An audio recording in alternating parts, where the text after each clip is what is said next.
Hello and welcome back to SourceFed. My name is Elliot Morgan. I am Joe Beretta. Steven Zaragoza is very jealous. So we're doing a story about Arby's. An assistant general manager for an Ohio Arby's restaurant has been fired. Now, I know what you're thinking. Breaking news? Yeah, we'd say so. Is this a life-altering current event? Most likely. Will you always remember the day that you found out about the Arby's manager being fired? How are you not already feeling changed? So why is this news? Well, assistant general manager Mary Archer was finishing up at the restaurant that she worked at, and the last coworker for the night had left, and then she heard a doorbell ring. Who could that be, she wondered. Let me check by myself whilst at this closed business establishment that typically deals in small units of cash. Lo and behold, the person who rang the doorbell wasn't the coworker that had left like she thought. Archer opens the door and gee willikers, it's a dude with a knife. And he wants her to, quote, give him the money. And Mary Archer had the same thought anyone in that situation would have. She said to herself, direct quote, I'm not gonna die at Arby's tonight, I'm just not. So she jumped through the drive-thru window like some weird value menu action hero, and she escaped the attacker, and then she returned to work the next day and found out she was fired. What?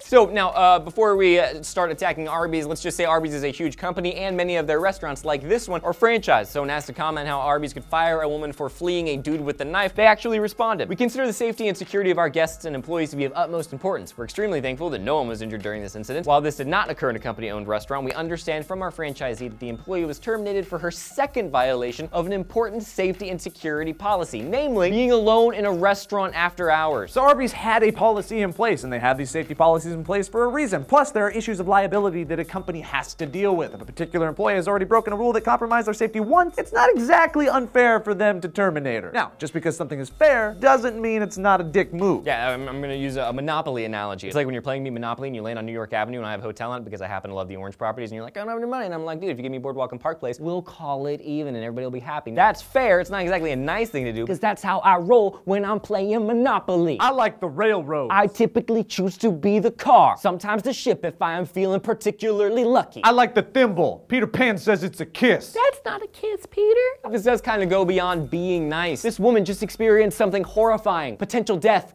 in an Arby's. That's gonna mess with your brain in all sorts of ways. Yeah, nothing makes you question your mortality more than an impending death inside a fast food restaurant. So, why not let bygones be bygones, Arby's? Besides, this is really bad PR for a company that makes delicious roast beef sandwiches. If you'd like us to do a follow-up story, you can send us sandwiches. So this is one of those stories that you can't see both sides, so let's start a discussion. Who was in the right here? Arby's, the woman? Where's the dude who was hanging out in an Arby's alone with a knife? He's still out there. Yeah, what's his side of the story? Let us know in the comments down below. Like the video, subscribe to the channel, hit this annotation for video stuff, and go to SourceFed.com for other news stuff and goodness and stuff. I'm Joe Beretta. I'm Elliot Morgan. Steve, come back. Yeah, come on. We need you. There's like too many girls. There's a lot of girls. You can do all the Arby stories. The force is unbalanced. It's really bad. I will stop touching you so much. I won't yell at you as much. The last thing I said is a total lie. You kind of deserve it sometimes. I'm gonna get inside of you. You are adorable.